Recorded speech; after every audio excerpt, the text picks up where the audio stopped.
Welcome to C's Backstage. This is your all-access pass to everything production and AV related for live events. Your one-stop shop for industry news, production tips and tricks, and all things necessary to help you elevate the production of your next event. I'm your host, Troy Peters, Chief Experience Officer here at C's Productions, to guide you through the world of live event production. C's Backstage is released on the first and third Thursday of every month, so set those reminders so you too can seize your moment. Today is the first day that we're doing the podcast, so it might get a little bit hairy, but Harry's good. Harry's good. We're here to just open the lid up and talk about live event production. Zach is our CEO, Zach Grant, CEO of C's Productions, and had this brainchild of doing a podcast, and then hired me and said, "Do you want to do a podcast?" And I said, "I guess so." You be the host. Yeah. So that's what the plan is. So tell me a little bit about how this evolved, how this idea of doing a podcast, and what you're hoping to accomplish by putting this podcast twice a month, but just kind of doing this all the time. Yeah. So the original idea came from basically some of our clients not really knowing too much about AV. And selfishly, we thought, hey, if we can go educate them a little bit on AV and get them to the point where they're comfortable selling it, that would be beneficial for us. So we've gone to some offices and had some people here and just kind of given them some, courses on the basics. And, my point in those meetings always was like, look at me. I don't know how to work 90% of the stuff that we own here. Right. I can't get behind a console myself yet. I can walk into any meeting for whether it's a concert or a festival or trade show or whatever, and speak intelligently about all that and really know what I'm talking about that. And it's like, if I can do that and own this company and be successful, then there's no reason that they can't. And so we started doing that, and actually it was kind of fun. So we decided to keep going. Nice. Nice. And here we are making it official, I guess. That's true that we've done a couple of records, but this is really the official kind of kickoff to this podcast series. And I was in the same place. I think that was kind of how we sort of, through Kismet, connected with each other through some industry connections. But really, I was in that same world of like, look, I've been an event planner for a large association. I've been working in production for, pretty much my whole life. How can we help tear down the walls of that fear of not knowing what it is that we're proposing as a production company, and how we can work better with venues, with clients, with partners, with freelancers, with the whole works, everybody that works together to put on a live event. Yeah. And it's about, I feel like if we all know more, we're the whole thing, it elevates the entire, experience, all of it, right? It's better for everybody, right? Yeah. So you're not trying to do things that you don't understand, or you're looking at a proposal and you're like, I don't know what any of this means. It's hard to have that conversation when nobody knows what you're talking about. Right. So, again, it's just we're out here trying to just educate and elevate that whole thing and make everybody better for it. That's awesome. We can raise all boats, right? Yeah. Get everybody up into just doing better at what we do. Yeah. What are some of the maybe topics you're hoping to cover? Who are some of the people you're hoping to have on? Yeah. So we're definitely going to talk AV. But I think for a lot of people, AV is just a small piece of the puzzle. So we're doing some fun ones. We are going to meet with a lot of people from different parts of the event industry. Some of the ones we've lined up already are one of the companies that has created industry-specific software to, create a better process and workflows so that, production companies like us can do a better job and not get lost in using 8 different apps. And, because there's so much information that you have to communicate start to finish, maybe across a team of like 50 or 100 people, right? So it's really important to have that dialed. We're talking to a local auctioneer who's one of the best there is, just tips and tricks about how people who are putting together fundraisers and galas can do better, the do's and don'ts of that. Some of the other stuff I want to talk about is like, work-life balance. How do you deal with stress and just any and everything, Yeah, the things that we're all, as we, from our roadies to our engineers to our freelancers, everybody, we're in this business, and our clients are in this business that is a very stressful industry. One of the So most. any information we can get to help us do our jobs and live our lives better Yeah. is the goal, right? Yep, 100%. Yeah. That's awesome. And I think really as events evolve and as we've now really coming out of the pandemic, and we're looking at new ways and different ways to engage people and have this experience, it really is about, it's everything. It's from, when you land in an airport, you'll sometimes see the branding of that company, and is there better ways to do that, and things and tips and technology that can help you get more branding out there or help the experience be, a full life cycle, rather than, okay, we're all in the same venue for 3 days, but what about months before where you're doing a teaser video? Let's learn about that, or let's learn about, the latest in catering. I don't know where we're going to go with this, but it's going to be great. I, personally, selfishly, I really enjoy learning new things, trying new things. So for me, this is exciting to learn different parts, outside of the AV. I think it could also help us, elevate what we're doing by having a better understanding of all the other parts that go into this, because we only see, like I said, like one piece of what we're trying to do, when the people we're working with have like an entire thing to deal with that we don't even know what their world is like sometimes, Yeah, I see like one great conversation we could have, having a couple of people that you wouldn't think are in that same world. Like I was saying, like a caterer or a chef that's like designing a menu that's on a theme for whatever celebration, but the AV being also in that same theme.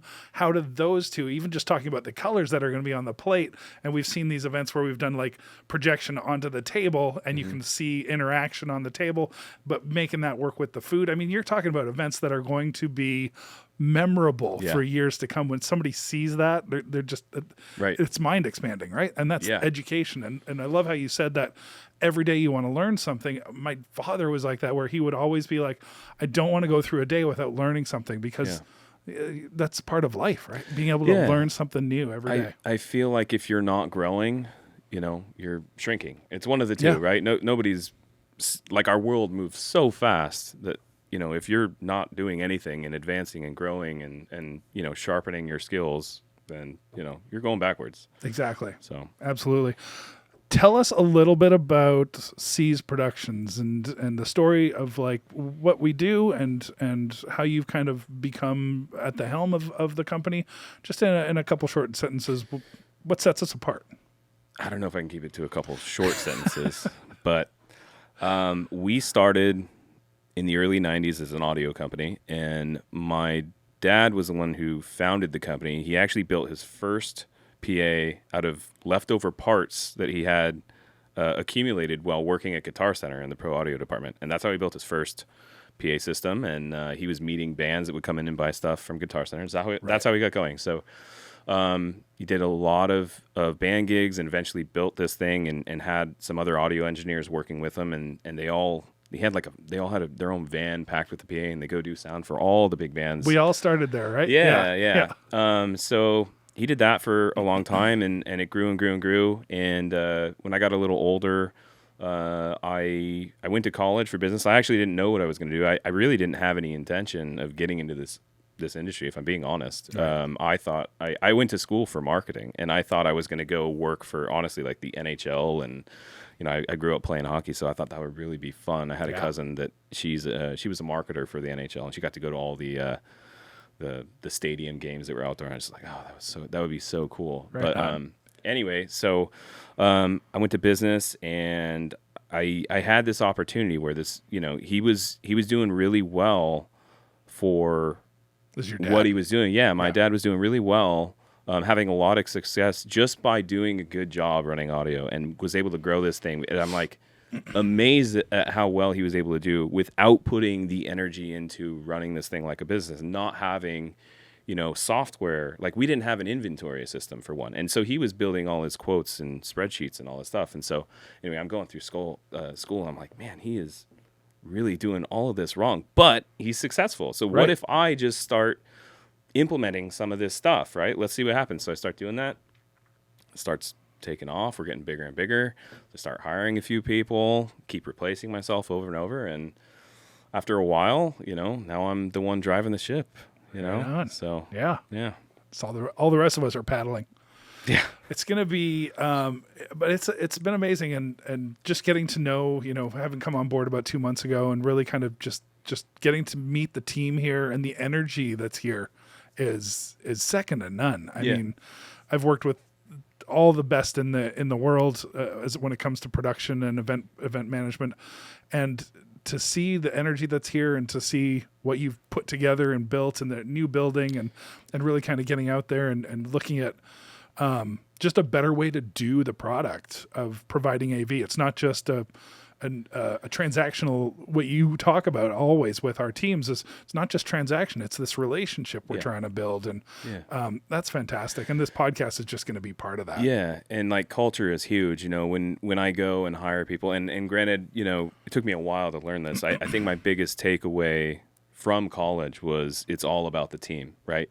So what I try and do is I'm hiring people that, obviously are qualified, but more so that I feel like are going to fit what we're trying to do, which is not to be the biggest company, but to be the best, right? Yeah. To be the best, to be different, to approach things slightly different.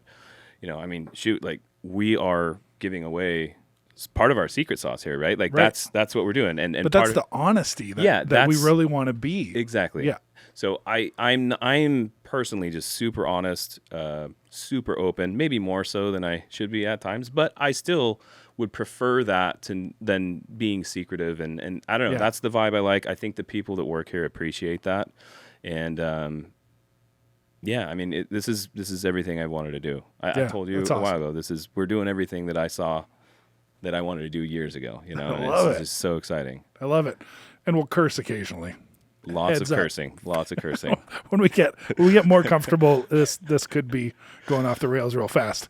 Let's talk about some more topics. What other ideas do you have for the podcast? We talked about maybe bringing out a union business agent just to talk about how you work with union venues. Like, there's anywhere that there's anyone offering something like that. How do you work with an IATSE, right? Like that's an idea. Yeah. Well, personally, I thought unions were scary for the longest time. I was really scared to sign that contract. I thought, this is gonna be terrible for my business. But we did, we did last year, and it turned out to be a great thing. So part of what I want to accomplish on this podcast and put out there is these things that are typically viewed as scary is bring to light the reality. And maybe some of them will continue to be scary at the end of the conversation. Sure. I have no idea.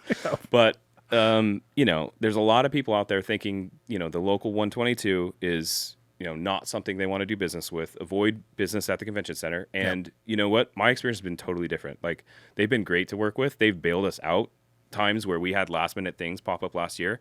And we like being honest, I had a show last year with all the craziness, and we're like 3 days out. And we're like, oh my God, we forgot to staff like several positions, and we're loading in 3 days. Yeah. And they were there when we needed them. They bailed us out. They found good people. Yep. And they've been solid. So, I want to invite them to the conversation and, learn how do we best utilize the union? How do we work with you? How do we not make the union so scary? Yeah. I mean, I was a IATSE member from many, many years ago when I was working in motion picture production, so different local, but, you don't just get a union card. You got to know what you're doing. Yeah. And that just speaks volumes, especially now that we're coming back to reduced workforce. There's less labor out there. Yeah. So the labor that you are getting in some of these instances can be a little scary. Yeah. And the unions have already put a vetting process in place. Yeah. So being able to talk about that, and again, this is just an example of one of our shows, but being able to talk about that openly and freely, and then hopefully we have some place that people can then reach out and be like, hey, can you expand on that a little bit more? Like, hey, that was a great thing you shared about the union, or maybe about loading docks, or rigging rules and regulations, rigging, power, all these things, in-house contracts, right? And maybe there are situations where hiring the in-house company versus a full service like us makes more sense. Yeah. There's been some times where we've had to partner with the in-house. Yeah. We'll do part of it, but we really need you guys because it's your venue. It's unique. We know we need to fit in certain parameters. It just makes more sense and saves the bottom line for the client, which is kind of what we're all trying to do. So I think the point is anything and everything is on the table. Yeah. And anyone listening too, like, shoot in some suggestions of things you want to hear about. That's a good call. Yeah. Any ideas? We're looking out there. Let's see who's got some ideas. Yeah. Yep. We'll talk about riders, band riders, no green yeah. M&Ms. I got my list. Let's see here. We'll share some stories, some war stories. Yeah, rigging. You mentioned that. AV specific. When you should use LED versus projection, right? Yeah. One versus the other. I know. I get confused at times why I should do one or the other. Yeah, yeah, it's true. And there's, you haven't heard my talk yet, but there is a talk that I've given for almost 10 years. Typically it's at Avixa where we talk about stage management. I think that's going to be one of the podcasts as well, where we even use examples of like, when your microphone fails, thinking about Mariah Carey on New Year's Eve, like heartbreaking for us as technicians to watch that. Yep. But to talk through those moments, they're uncomfortable, but almost like therapy, right? This will become a therapy sort of thing where it's like, how do you talk through those tough moments? If we see like the Super Bowl, the power went out. Remember that one year in New Orleans? They lost all power. It's like, what do you do? Yeah. That's still a production. Well, I think, so part of this is just like knowing that shit happens, right? Yeah. Shit is going to happen for Thank sure. you for ripping off the swearing Band-Aid too. We got happy it out to there. do it. Happy Shit to do it. happens. Absolutely. And so any production company that comes to you and says your event's going to be flawless if you hire us is full of shit. Yeah. So, absolutely. Just saying that I feel like is it's freeing. It is it's in freeing. a way. Yeah. So I mean, just being real. Part of what we're doing, we're being real. Stuff's gonna happen on shows. Yep. The best thing you can do is talk about it, make changes and things like this. Continue to educate yourself. I think it was it might be a Simpsons reference or something, but there's like a book or something that Homer's reading and it's called Pobody's Nerfect. And I'm like, yeah, exactly. Yeah. Shit happens. Yeah. And it's about just being ready, being able to have those uncomfortable conversations. And this happened so often during the pandemic where it was like, we're going to have the uncomfortable conversations. What happens when you lose Wi-Fi at your house? Yeah. Or at our office, whatever. Right. When Zoom went down one time, we Yeah. had to get Zoom servers to switch from the East Coast to the West Coast or the other way around. But you got to have those uncomfortable conversations. Nobody wants to. I have been on an event where a volcano erupted midway through the event and nobody could get home. 3,000 people stuck in Europe and no one could get home. Oh, my God. We were in Brussels. The volcano erupted in Iceland. All airspace is shut down. No one can move. And everybody's hotel rooms ended at the end of the conference. We were all still stuck there for a week. What do you do with 3,000 people? They can't get home. So those conversations. We should get somebody who specializes in volcanoes on the show. There we go. It's another topic. Write down that topic. Yeah. Yeah. I mean, anything is possible, right? Yep. Right. And the other thing too, I want to do in this podcast that, we talked about, and, I was talking about with Angela of Lasso, right. Is, throughout the pandemic being really obvious that our industry doesn't have a big enough voice. Right. Yeah. And I don't think most people realize the amount of people and work and planning and logistics and all that goes into things like putting on the Super Bowl, right? Yeah. There's a massive team of people that have to flip an entire football field in the span of one short commercial break. Like, my mind is blown. I live and breathe this stuff, and I'm still like, how the do they do that?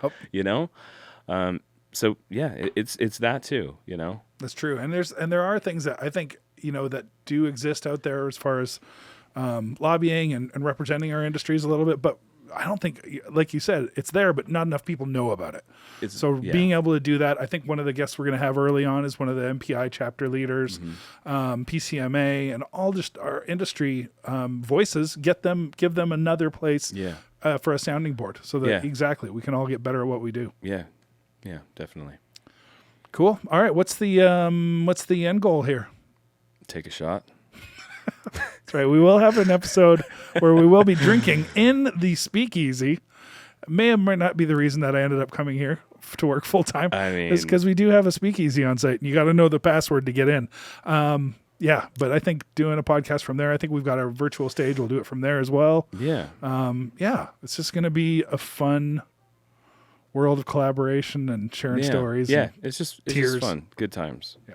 Little PTSD every time we got to reference the pandemic, but that's all right. That's why we got alcohol right down the hall. Exactly. Awesome. What's any final words before we wrap this our first episode up? I don't know if we'll end up doing another take of this or not. It's been fun. Yeah. Yeah. No, it's fun. I hope we're lucky enough to have people actually want to listen to this thing. So Yeah, if 'cause you we- are listening, thank you. and hopefully we have people that want to be on as well. Yeah. Because we're introverted, extroverted people. Yeah, you it's know like what? one thing to be on this on just you and I. This is very weird being on the other side of the camera. Exactly, I'm yeah. definitely used to being on the other side. And, funny story, I was probably the most introverted person growing up. And so this is so weird being here. Like, I told my wife, like, I'm going to do a podcast. And then I'm going to start talking on stages. Like, who am I? Yeah, I did the other way around, talking on stages first. I hated it. I was like, I was I don't know if the anybody one in loves it. public speaking that was like, I want to throw up right now. Yeah. And I would feel that right until I get on stage and make somebody laugh, and then I'm comfortable. I asked my dad about that. He was a professor. And I said, we're the same people. How do Yeah. you get on stage and speak to Did you an ever, like, audience? throw up on the stage? No, I never threw up on the stage. Not that I'm willing to admit. 'Cause I would- That's for a later story. But I would definitely come watch that. would you? All right, I like it. But yeah, being uncomfortable, and now I think there was a talk I was giving a couple of years ago at a national conference, and I just saw somebody in the audience, or maybe I spoke to her afterwards, that was just having the greatest aha moment Yeah. on what I was sharing. And I was like, that's what I want to do for the rest of my life. It is I want to help surprising. other people learn. It is surprising to me sometimes the amount that I take for granted, in just quick conversations. Oh, you should do this, that, blah, blah, blah, blah. And people just, they don't know. And I'm Yeah. like, wow, why don't they know that? Yeah. Well, here we are. That's right. We're gonna start informing. That's right. Informant. Well, I think that's it. Yeah. This seems like a good way to start this thing off. Yeah. Like I said, this is C's Backstage. You can set those reminders so that you tune in on the first and third Thursday of every month, and hopefully we'll have a new episode. Hopefully. We'll see. Yeah. We'll see if anybody cares after this first one. So set those reminders to make sure that you too can hashtag seize your moment. There will be a blooper reel. Yeah. Pay Hashtag attention for nailed that. it. Where's my shot? Thanks, everybody.